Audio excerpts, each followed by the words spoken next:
Glória a Deus. Que dias maravilhosos. Hoje, quando a pastora pregava de manhã, eu sentia literalmente cadeias que se quebravam, que se abriam. E espero que você tenha recebido essa liberdade. Mais uma vez, pastora, muito obrigada por me receber. Eu já tenho mais uma casa no Brasil.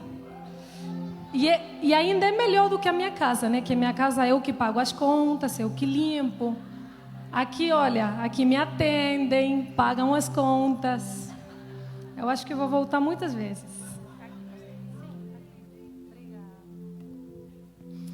Eu queria primeiramente mostrar minha melhor foto, minha melhor face. Não sei se as pessoas de mídia já têm. Não sei se dá para ver. Dá para ver? Essa é minha melhor face que vocês vão ver. Esse moreninho, meu marrom bombom, ele é Marcos, meu esposo, meu amado. O que está no colo dele é Samuel, nosso príncipe, mais velho, maior. Ele tem 11 anos. E a seguinte é Zoe. Ela é nossa artista, ela é pintora de quadros, música, dançora. Já sabem como é que é difícil criar esse tipo de pessoas, né? Que decora tudo. E depois veio a Pimentinha, Ana Sara, a princesa da graça. E eu queria apresentar para vocês tudo de melhor que eu tenho, tá? Meu nome é Fernanda, eu tenho 33 anos e não falo muito bem português. Ainda estou aprendendo. Essa é minha primeira vez pregando em português. Então, como eu já falei, vocês vão receber interpretação de línguas hoje. Amém? Todas vão entender o que o Espírito quer falar. Agora sim pode acender as luzes para ninguém dormir? Obrigada. Eu queria mostrar a foto porque essa é a foto, assim como ela está, é a foto que Deus tinha para nossa família. Mesmo que eu pensava que era 4, nosso número. Eu pensava que com 4 nossa família já estava perfeita. Pode tirar um pouquinho o eco daqui? Obrigada. Para ficar um pouco mais seco, eu estou me ouvindo muito à volta. Eu estava convencida que nossa família éramos 4, menino, menina, pronto, né? Tudo que todo mundo queria, um menino, uma menina, Deus no controle de tudo. Mas lembro um evento, que foi o evento que a gente se conheceu.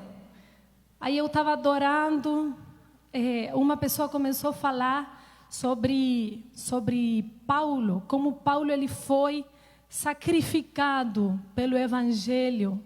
Aí eu comecei a orar também e falar: Deus, eu quero também morrer por você. Se de qualquer maneira eu vou morrer, eu quero morrer por você. Aí eu estava orando: Deus, eu quero morrer por você, eu quero morrer por você. Aí ele falou: então tá, então me dá teu ventre. Aí eu falei: meu Deus, eu estou falando de outra coisa, não muda o assunto. Estou falando de morrer. Mas ele aí começou a falar forte: me dá teu útero, me dá teu ventre. Sabe como é que é esse negócio, né? Para quem já tem tudo arrumadinho. Mas eu entendi que Deus não nos deu filhos para nosso prazer. Ele nos deu filhos para o prazer dele. Não para nós, não para satisfação pessoal. Mas naquela hora eu fingi que eu não estava ouvindo, né? Falei: Deus, você vai ter que mandar muitos profetas confirmando essa palavra, porque eu acho que era para a menina do lado, aquela mensagem. E ele começou a falar, começou a mandar os profetas, mas eu ainda estava segurando o tempo. Até que uma viagem que meu marido estava na Venezuela, eu fui fazer um exame de rotina, né, normal. Quando eu chego em casa de fazer o exame, a doutora me liga. Fala, Fernanda, você vai ter que vir, você está com câncer no útero. Falei, o quê? Não, você também errou. Era para outra menina, não era para mim. Ela falou, você vai ter que vir. Eu fui. Sabe aquela notícia que você não está esperando, que você nem imagina? Mas aquela hora eu fiquei calada. Foram 3 dias até meu marido voltar para casa que eu fiquei com aquilo, não falei para ninguém. Falei, eu não aceito isso.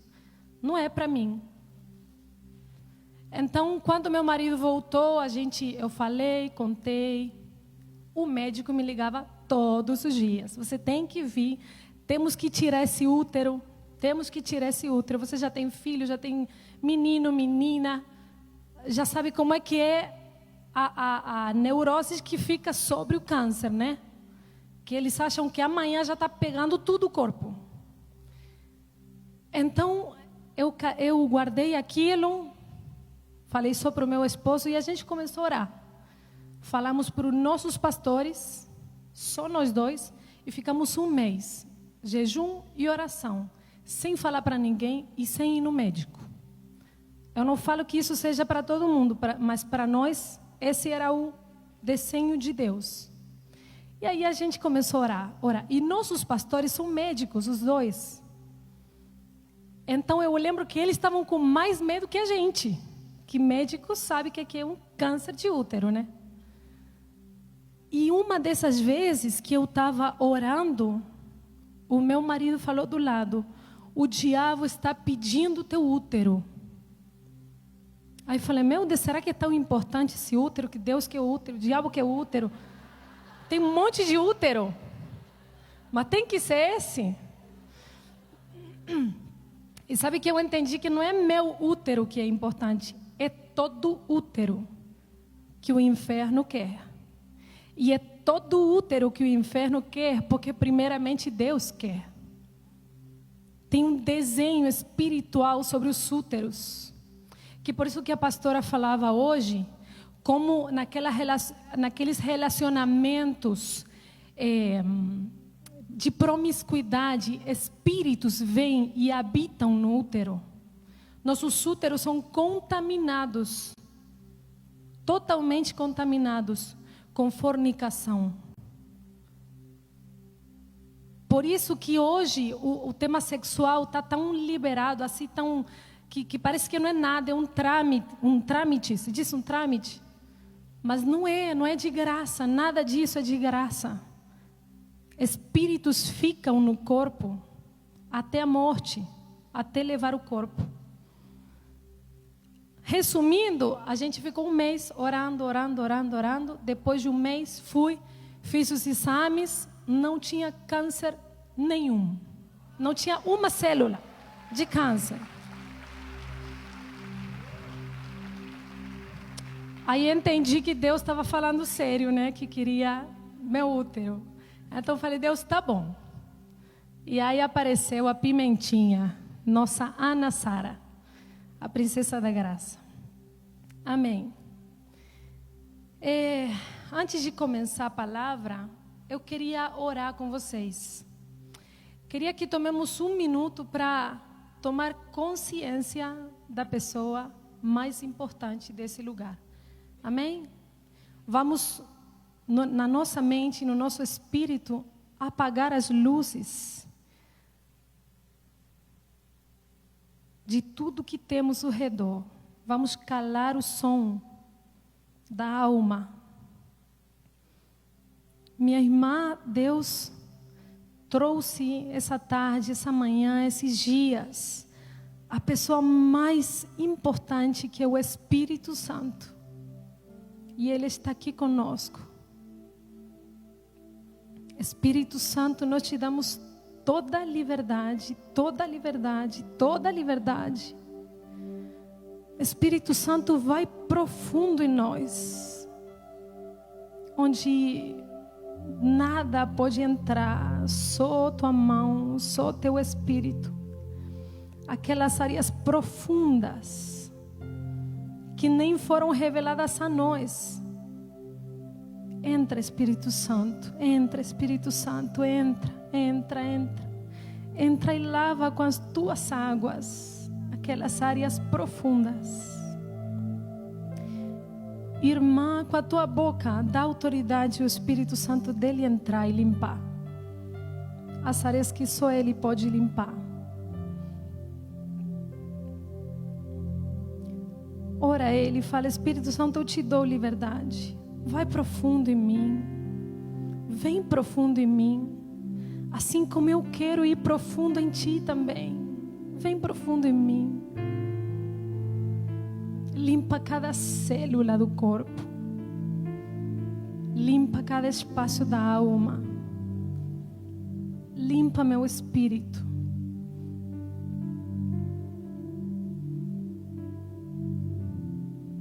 Amém. Amém. Tu és mais importante, Espírito Santo. Nosso bem maior. Amém. Vou pedir para a minha voz de trombeta. Não sei se, onde que está? Aqui. Se ela pode ler, por favor, o livro de Romanos 12, 2. Romanos 12, 2. E não vos conformeis com este século, mas transformai-vos pela renovação da vossa mente, para que experimenteis qual que seja a boa, agradável e perfeita vontade de Deus. Amém. Sabe que há um tempo atrás eu estudava a história da igreja dos 2000 anos, né? E eu via como toda a história da igreja, a igreja sempre se inclinou diante dos deuses da sua geração. A mesma coisa acontecia com o povo. Lembra antes de ser igreja, quando era povo de Israel, como Deus falava uma e outra vez: não se inclinarão diante dos deuses. E o que o povo fazia? Se inclinava. Quando eu leio isso na Bíblia, para mim, eu penso: nossa, que povo burro, né? Parece mais fácil ficar em pé do que se ajoelhar e dar culto. Mas por que o povo fazia isso, que era a única coisa que não tinha que fazer? Mas quando a gente começa a ver a história da igreja, a igreja fez isso sempre, até hoje. Até hoje, a grande maioria da igreja ou do povo de Deus continua se inclinando ante os deuses, sem saber. Porque é muito fácil olhar para trás e ver: nossa, que povo duro, né? Como é que eles faziam isso? Mas a gente faz. Por exemplo, se você estuda a história do nazismo em Alemanha, na Segunda Guerra Mundial, tinha igreja nazi, tinha igreja que concordava com matar judeu. Mesmo que a Bíblia é muito clara que o povo de Deus tinha igreja que matava judeu. E não eram poucos, era a grande maioria da igreja estava convencida com a ideia nazi. Mas sempre, quando era povo de Israel e nos 2000 anos de igreja, sempre tem um remanescente que não se ajoelha diante dos deuses. Amém? E eu creio, eu tenho certeza que aqui tem um remanescente que não vai se dobrar com esse sistema. Mas nós precisamos saber que sistema é o que está governando, para a gente ser consciente. E mesmo que está todo mundo se ajoelhando, a gente fica igual Daniel e os seus 3 amigos, que eles se seguram um para o outro e falam: não vamos nos ajoelhar. Não vamos nos ajoelhar. Vamos ficar em pé e só vamos nos ajoelhar na frente do nosso Deus. Se você vê, toda a história ela é marcada com igreja que quebrou, que dobrou o coração. Por isso Paulo disse: não vivam como vivem as pessoas desse mundo, mas deixe que Deus os transforme por meio de uma completa mudança da mente de vocês. De quem vem a mudança da mente? De nós. Mas tem que deixar o Espírito mudar nossa mente. Por isso que precisamos desses ambientes para abrir nossa mente e o Espírito mudar. Agora, quando a pastora mandou esse tema, Tiro e Sião, Eu confesso que eu não tinha estudado muito de Tiro, até aquele momento. Mas se Deus queria falar de Tiro, comecei a procurar, né? Eu entendo que é uma mensagem de vida deles. Eles não trouxeram uma mensagem, eles são a mensagem. Porque Deus tirou literalmente do Tiro e posicionou eles em Sião. Por isso é tão poderoso quando eles pregam isso, porque não é uma mensagem estudada. É a vida deles que foi apertada aqui e saiu um suco, que todos nós bebemos esses dias. Mas quando eu comecei a estudar Tiro, eu li que Tiro é rocha, significa rocha. Sabe o que é rocha, né? É fundamento. Tiro significa fundamento.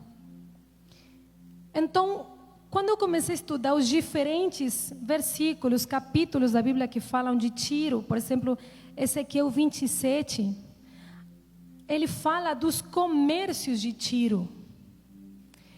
E eu comecei a entender que Tiro tem a ver, além da sensualidade que eles falaram, tem a ver com Deus desses tempos, que na verdade é o mesmo Deus dos tempos de Jesus.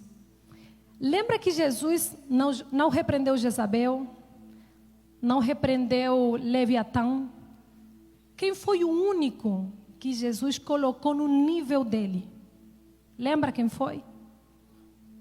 Foi Mamão. Ele falou, não podem servir a dois senhores. Ou o dinheiro, ou eu. Ele foi o único que ele colocou no seu nível. Mas até hoje, o dinheiro, Mamon, também significa rocha. Então, Mamon e Tiro são um sistema espiritual que providencia para nós segurança. Então, se eu estou com dinheiro, se eu tenho dinheiro, eu estou segura. Não interessa o que venha, eu tenho dinheiro, vão me amar. Se eu tenho dinheiro, eu vou ter status social. Se eu tenho dinheiro, não interessa o que aconteça politicamente no Brasil, eu estou seguro. É isso que oferece o sistema de Tiro. É uma rocha que oferece a nós uma segurança. Agora, Paulo teve uma revelação, que foi a revelação que Jesus falou: sobre essa rocha edificarei a minha igreja. Qual foi a revelação? Lembra? Mateus 6, 25 e 26. Pode ler a voz de trombeta? Mateus 6, 25 e 26. Por isso vos digo, não andeis ansiosos pela vossa vida, quanto ao que haveis de comer ou beber, nem pelo vosso corpo, quanto ao que haveis de vestir. Não é a vida mais do que o alimento e o corpo mais do que as vestes? Observais as aves do céu, não semeiam, não colhem, nem ajuntam em celeiros, contudo, vosso Pai Celeste as sustenta. Porventura, não valeis vós muito mais do que as aves? Amém. Mas podemos ler, desculpa que eu errei, podemos ler Mateus 16, 13 e 19, por favor. 16, de 13 a 19? Exatamente. Indo Jesus para os lados de Cesareia de Filipe, perguntou aos seus discípulos: quem diz o povo ser o Filho do Homem? E eles responderam: uns dizem João Batista, outros Elias e outros Jeremias ou algum dos profetas. Mas vós, continuou ele, quem dizeis que eu sou? Respondendo Simão Pedro, disse: tu és o Cristo, Filho do Deus vivo. Então Jesus lhe afirmou: bem-aventurado és, Simão Barjonas, porque não foi carne e sangue quem te revelou, mas meu Pai que está nos céus. Também eu te digo que tu és Pedro, e sobre esta pedra edificarei a minha igreja, e as portas do inferno não prevalecerão contra ela.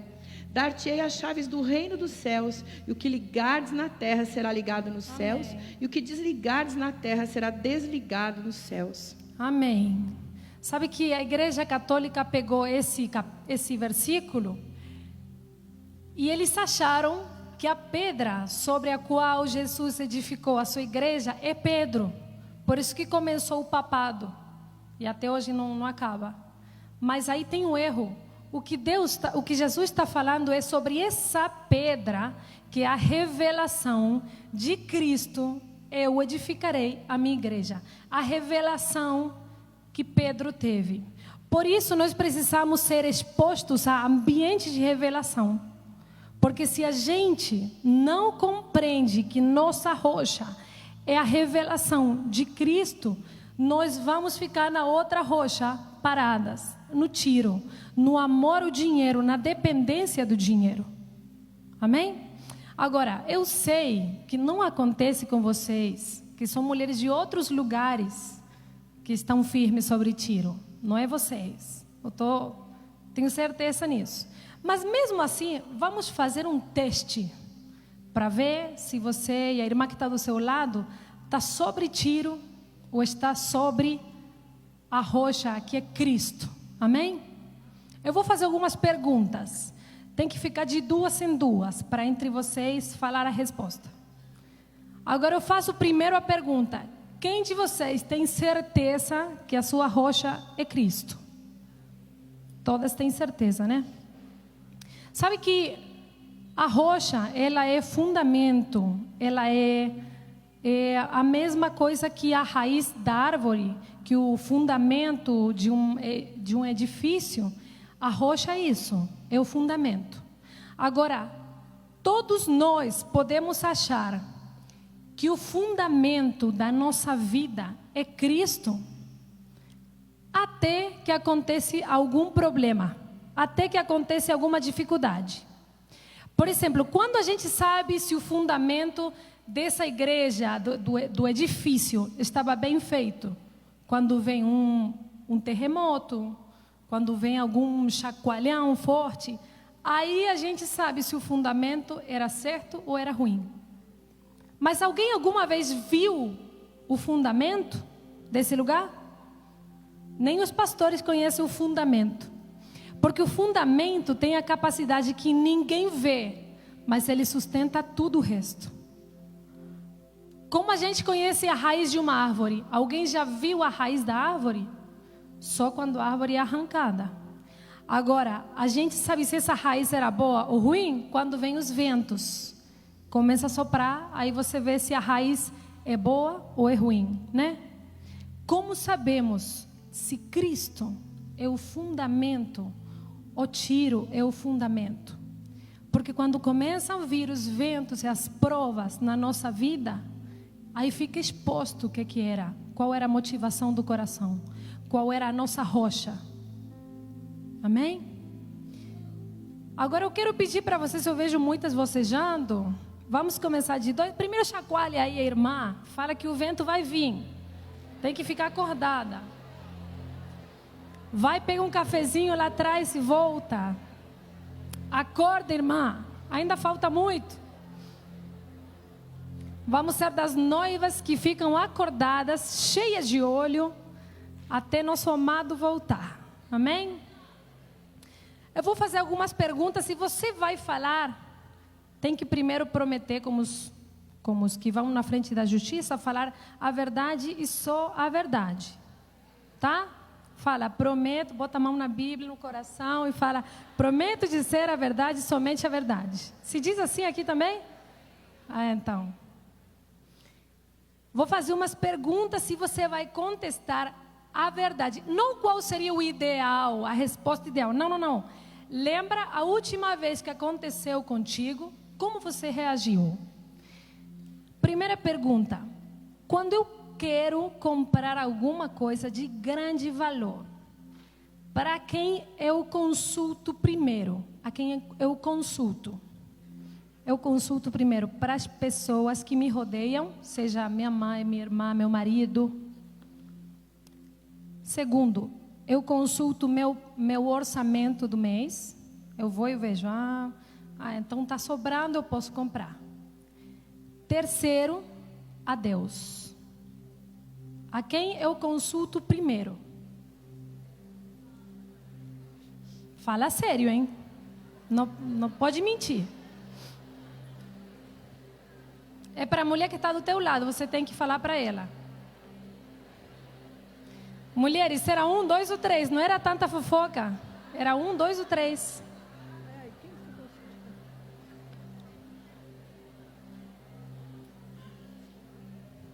Já resolveu? Já respondeu? Tá bom. Aí o Uruguai fez assim, né? Vamos, Uruguai.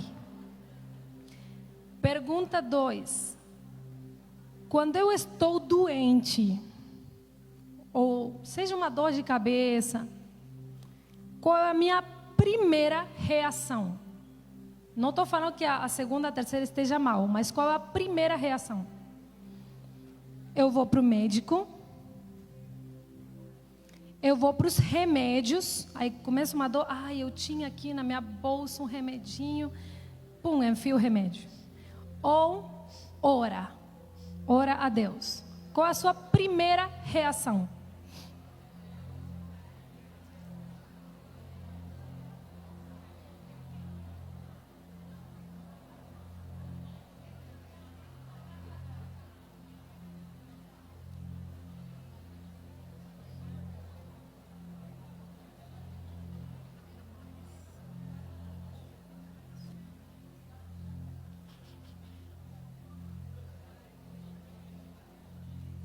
Bem, vamos para o 3 então, para a pergunta 3.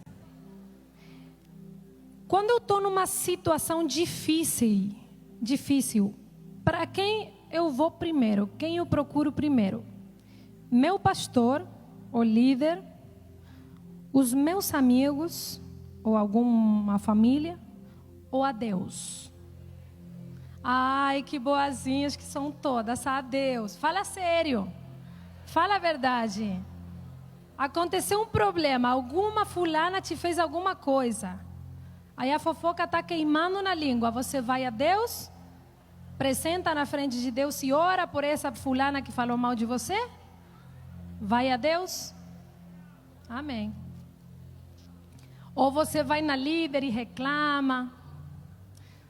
Sabe que as minhas discípulas já estão acostumadas, tadinhas. Elas vêm comigo e falam, pastor, eu estou com esse problema. Eu falo, o que Deus já te falou? Não, é que eu estava com muita pressa, não orei, tive um dia muito na correria, né? Eu falei, minha filha, se Deus não te falou, o que vou falar eu? Não tem intermediário entre Deus e os homens. Vá para Deus. Se você não sabe ouvir a Deus, o que você faz me ouvindo? Você precisa ouvir a Deus. Sabe que eu tenho um irmão que ele mora... Agora, nesse momento, ele mora na Turquia. Mas ele já foi traficante de Bíblias para o Irã, para a igreja iraniana. Como apóstola, né? Traficante. E ele assim, bem ninja, ele. Então, quando ele voltava daquelas experiências, ele lá conheceu a sua esposa. Eles tinham 5.000 igrejas lares lá no Irã. Hoje tem igrejas, como a minha cunhada ficou presa pelo evangelho, aí saíram para a Turquia. Mas eles contavam que no Irã é totalmente proibido falar do evangelho. Então eles oram antes de falar para alguém de Jesus. Então eles oram e Deus fala, você hoje vai encontrar uma mulher com terno preto, com tênis cinza, você vai e fala de Deus. E assim que eles pregam, mas eles pregam todo dia.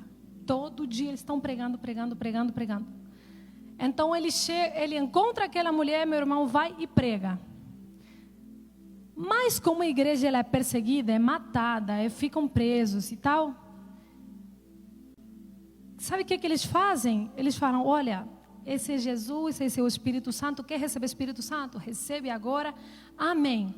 Agora que você está cheio do Espírito Santo, o Espírito Santo vai te dizer onde é que é nossa reunião e quando, porque nem eu sei. Porque todos eles são convocados pelo Espírito Santo para a reunião. Então uma pessoa que se converteu ontem, hoje já está ouvindo a voz de Deus, onde é que ele tem que se congregar. E nós temos discípulas de 30 anos de convertida, 5ª geração de filhas de pastor, e ainda não ouviu a voz de Deus. Como é que pode? Será que se converteu a Deus? Será que Cristo é o fundamento da sua vida? Ou é a religião? Minha irmã, você tem o mais poderoso já dentro de você, é o Espírito Santo. Então, eu não desconcordo que as pessoas procurem os pastores, são para isso. Deus colocou eles no corpo para isso. Mas ele nunca pode ser tua primeira opção. Tua primeira opção, você abrir os olhos e é o Espírito Santo. Jesus falou, os convém que eu vá embora, porque um maior que eu virá. Quem poderia ser maior que Jesus? O Espírito Santo. Como que vai convir a gente que Jesus vai embora? Imagina a cabeça daqueles discípulos. Alguém, como é que vai convir que você vai embora? Mas era o Espírito Santo. Então, para aquelas que responderam que vão a Jesus primeiro, palmas para vocês. Mas não é o normal, lamentavelmente. A gente aí quebrou a unha e vai ligando para a pastora. Pastora, minha unha quebrou. E os coitados dos pastores têm trabalho até aqui. Porque está cheio de bebês espirituais. Quando já era para estar conectado com a fonte. Que é Jesus, que é o Espírito Santo, que é o Pai. Amém? Vou fazer uma última pergunta. Quando eu faço um bom ato, pensa em alguma coisa muito boa que você fez que saiu bem. No profundo do meu coração, quem desejo que veja esse ato? Quem quero que veja primeiro, né? Os meus pastores e autoridades. Outra opção é as pessoas, já seja um namorado, um marido, uma amiga, uma mãe, filho. E terceiro, Deus. No meu coração, no profundo, falando sério. Quando eu falo de pessoas, também pode ser redes sociais, né? Aqui, servindo ao corpo de Cristo. Ó, selfie.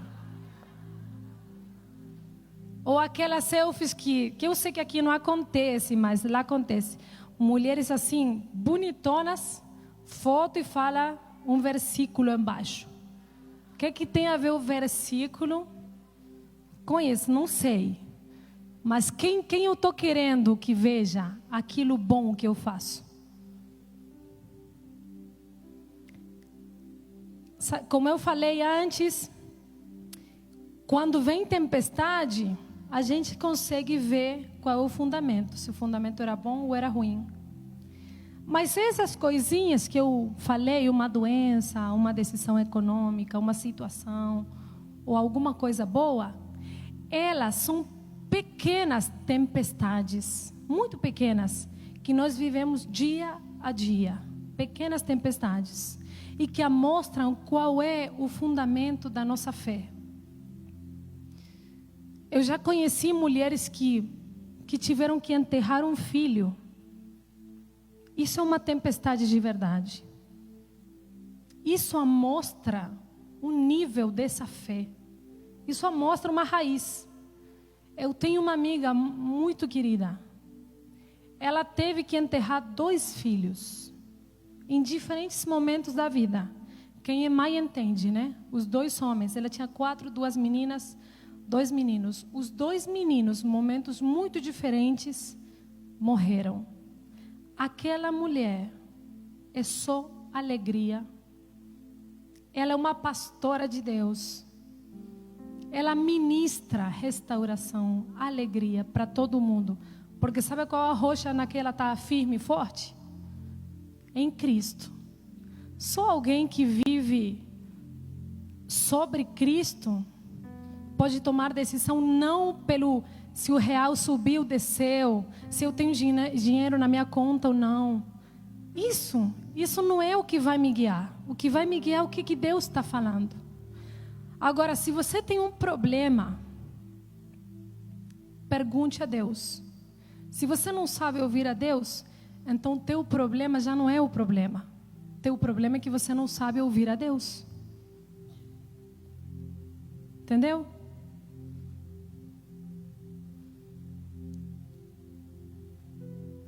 no mesmo ano que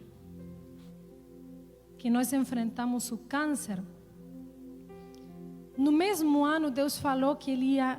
Quando começou o ano, aquela doença foi tipo setembro. Foi o mês de setembro, naquela escuridão. Aquele vale de sombras de morte.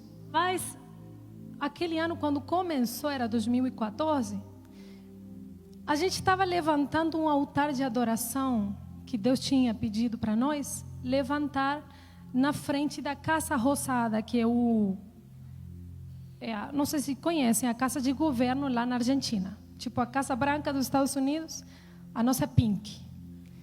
E então, frente à Casa Rosada, Deus pediu um altar de adoração. E sabe que altar de adoração é muito diferente de evento musical, né? O altar de adoração estabelece governo no mundo espiritual. Então, quando começou o ano, o altar ia ser o 7 de dezembro. Então, nós preparamos, levantamos pequenos altares na Argentina toda, andando por diferentes lugares, levantamos pequenos altares. E tudo era com dinheiro da nossa bolsa. Nossa realidade, naquele momento, a gente só ganhava dinheiro dos direitos autorais do meu marido e das ofertas das viagens. Então, quando Deus fala, vocês esse ano todo vão levantar altares na Argentina e vão acabar com esse altar, para nós aquilo significava muita grana. Resumindo para vocês, era ingressar pouco dinheiro e sair muito mais do que já ingressava viajando, ministrando. Então a gente pensou, não sei como é que vamos fazer isso, mas se Deus falou, vamos fazer. Aquele altar dos 7 de dezembro, ele custou $200 mil. Não sei quanto é que é isso em real. Mas esse era o orçamento. E realmente nossa poupança completa, se juntando tudo, era uns $8 mil. Estava faltando só 192. E então era aqueles impossíveis, totalmente impossíveis que Deus pediu.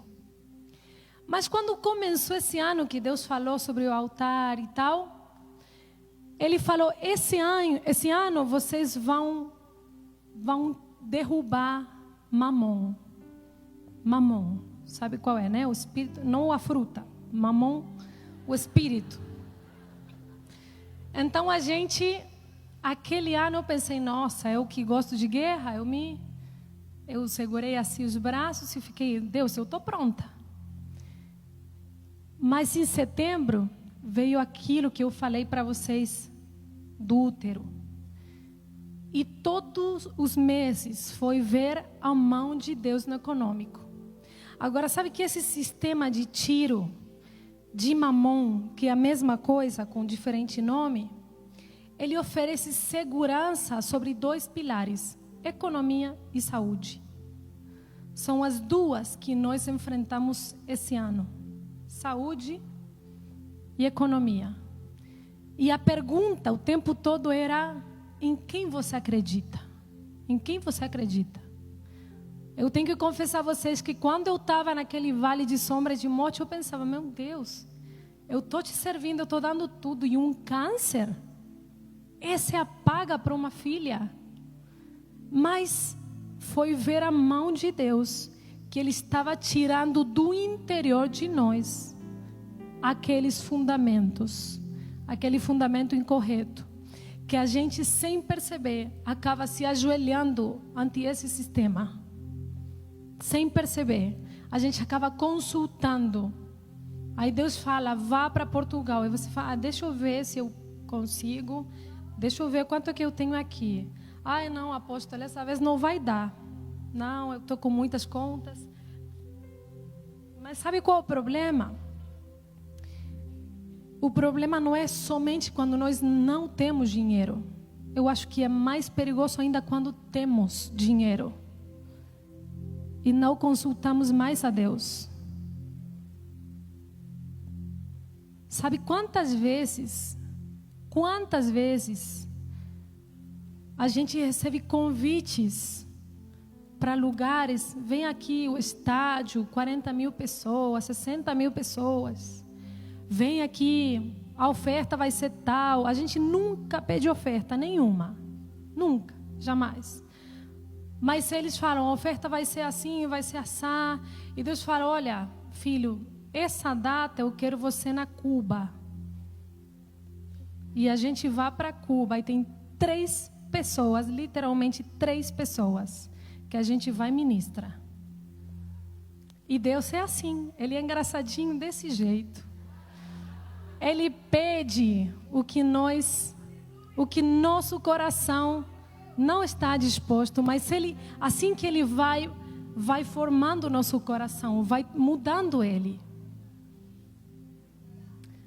Agora eu penso isso, se você hoje com pouco dinheiro não consulta a Deus, para que você pede mais se você vai consultar menos ainda? Vai achar que você é o bambambam, que você pode pagar tudo? Se já não consulta a Deus, você vai esquecer de Deus quando tiver dinheiro. Por isso que Ele às vezes não prospera. Ele prefere ter o teu coração do que ter você atrás de dinheiro, de fama. Mas com o coração longe dele, com o coração de adulto que não depende mais do pai. Esse é um sistema que hoje precisamos falar. E pergunta para o Espírito Santo dentro de você. Pergunta para ele, porque só ele que sabe que ele pode entrar. Se eu pergunto, você, qual é a tua rocha? Cristo ou Mamon ou Tiro? E você vai falar Cristo. Mas nas decisões do dia a dia, é que você vê quem é o teu fundamento real. Quem realmente é nosso Deus.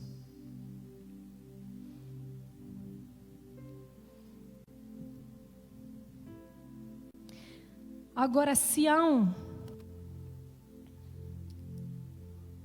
Ontem a pastora Alda falou de Sião de uma maneira que eu não queria descer ontem de Sião. Estava tão lindo lá. Estava fantástico. Mas sabe que Sião é aquele lugar alto. Fisicamente é um monte. Mas é um lugar espiritual. É uma rocha, é um lugar alto, firme. Da onde sai a lei, da onde sai a alabança, da onde sai profecia, arte. Tudo aquilo flui de Sião. Sião é o lugar de comunhão com Deus. Por isso que para ser filha de Sião, nós precisamos aprender a ouvir a voz de Deus. É um lugar de consultar a Deus. Agora, às vezes temos a ideia de que isso eu vejo muito, a ideia de que eu vou à igreja para aprender, para ser salvo, para me manter puro e ser salvo e algum dia ir para o céu. Mas essa é uma grande mentira. Você está aqui para você trazer o céu na terra e governar aqui na terra. Amém? O que eu não acabei de falar é que aquele altar, 7 de dezembro, se fez, foram umas 60 mil pessoas, o orçamento se pagou completo, sobrou dinheiro, porque os altares, Deus se provê a Ele mesmo. Quando Ele chama, não é nós que damos, é Ele que se dá. Amém?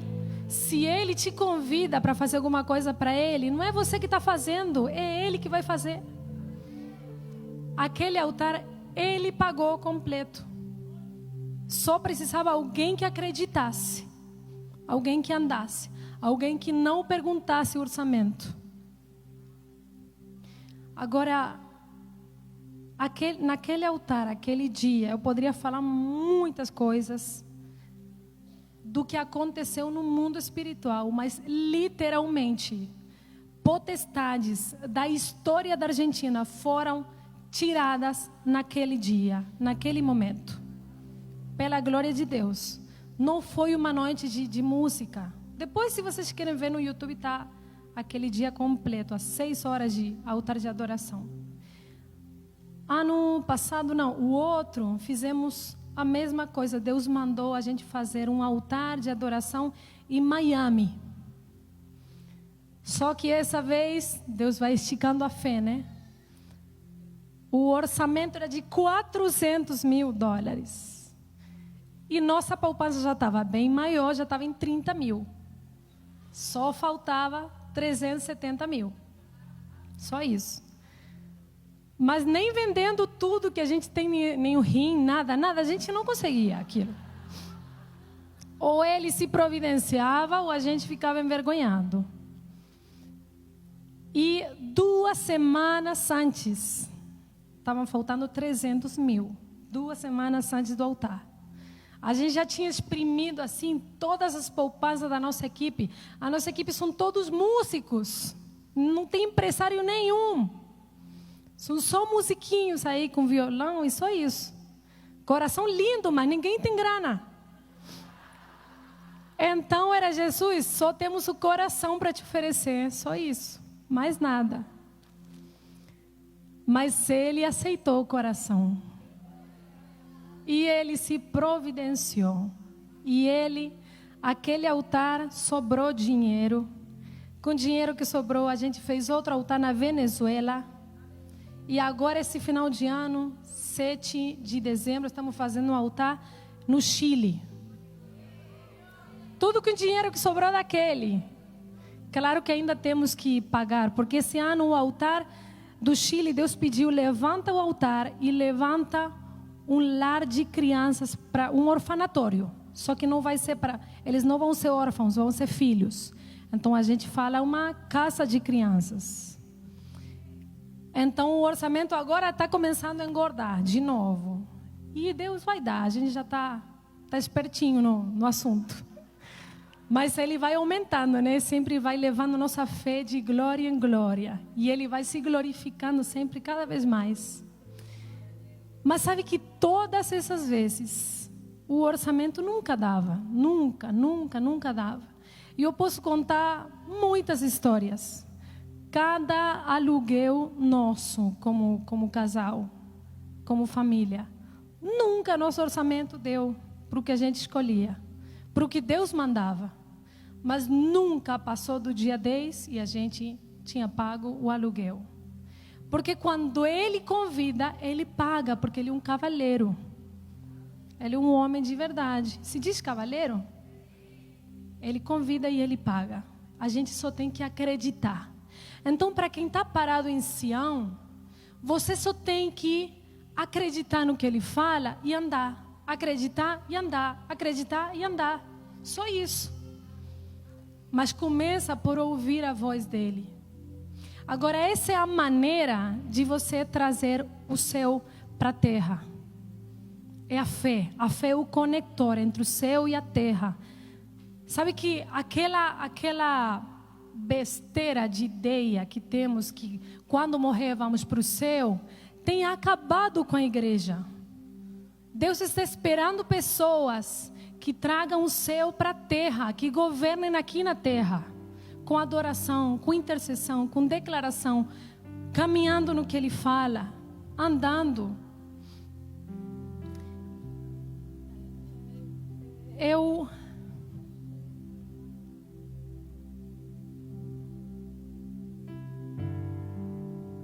quero convidar você a orar, minha irmã. Pode ficar em pé? Jesus falou que quando Ele nos ensinou a orar, Ele nos ensinou uma oração, uma parte da oração. Ele falou: venha teu reino, faça-se na terra como no céu. É assim que diz? Seja feito na terra como no céu, né? Meu portunhol aí trava um pouquinho. Seja feito na terra como no céu. Eu já vi muitas pessoas que no fundo do coração acreditam que aqui na terra vai ser feito tudo o que Ele quer, tudo que Deus quer. Mas isso não é verdade. Eu lembro há um tempo atrás, quando a gente começou a trabalhar com órfãos, eu ia naquele lugar, naquela casa de órfãos, e eu voltava com uma dor de cabeça impressionante. Aquele lugar, todas as potestades imundas estão aí, naquele lugar, destinados para marcar aquelas pessoas. Então eu lembro que uma vez eu voltei para casa e estava orando e falava: Deus, faz alguma coisa, Deus, faz alguma coisa, porque a nossa força não serve para nada aí. Parece que a gente vai, mas não serve o que a gente faz, o que a gente tem. Então eu estava: Deus, faz alguma coisa, Deus, faz alguma coisa, era a única coisa que eu podia orar. Faz alguma coisa, Pai, faz alguma coisa com eles. Na hora que eu calei, eu comecei a ouvir o Pai orando: faz alguma coisa, faz alguma coisa. Ele falando para mim: faz alguma coisa, faz alguma coisa. Sabe por quê? Porque eu achava que era Ele que tinha que fazer pelas crianças. E Ele me falou: eu já fiz tudo o que eu tinha que fazer. Minha irmã, faz alguma coisa. Traz o céu para a terra, faz alguma coisa. Entre em algum lugar, conquista algum lugar, faz alguma coisa. É o clamor do Espírito: faz alguma coisa. Traz o céu para a terra. Porque morar em Sião, sem trazer Sião para a terra, não serve. É muito bonito morar aqui, mas tem milhares se perdendo. Faz alguma coisa, minha irmã. Encende teu coração para levar o reino de Deus para a terra.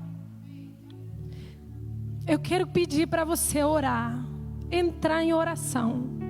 Jesus falou: se for preciso, as pedras falarão. Mas enquanto tenha nós, nenhuma pedra vai falar. Nós vamos falar. Nós vamos levantar a nossa voz, vamos declarar, vamos conquistar. Eu sei que aqui tem mulheres que têm filhos afastados. E você está pedindo para Deus fazer alguma coisa, mas Ele te pede: faz alguma coisa. Ora, declara, jejua, não abandone seu filho. Tem maridos afastados, faz alguma coisa. Tem pobres no teu redor. Tem ricos no teu redor que não conhecem a Deus. Faz alguma coisa. A oração que Jesus ensinou foi: seja feito na terra como é no céu.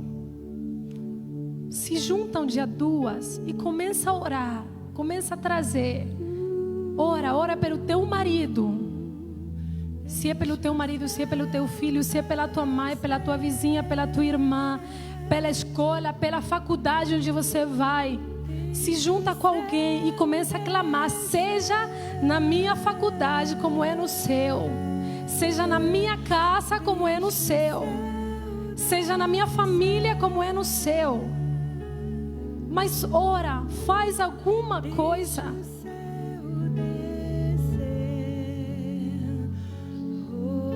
Pai, nós levantamos da nossa comodidade, do nosso conforto, para pedir que seja na terra como é nos céus. Abre os céus, Pai, abre os céus. Mais uma vez sobre a realidade de cada família, sobre cada filho, sobre cada marido, sobre cada família, sobre cada casa. Seja na terra como é nos céus. Pai, trazemos hoje, trazemos a realidade do céu na terra. Sobre as doenças, declaramos cura total. Sobre mulheres doentes, declaramos cura total, no nome de Jesus. Sobre aquelas que estão intimidadas, com temores, seja fé do céu sobre elas. Pai, seja liberdade de mamão de tiro. Arranca que essas mulheres que estão presas à confiança no mamão, no dinheiro. Hoje entregamos, nossa confiança vem de Ti, Pai. Nossa segurança vem de Ti. Não vem dos médicos, não vem do dinheiro, vem de Ti, Pai.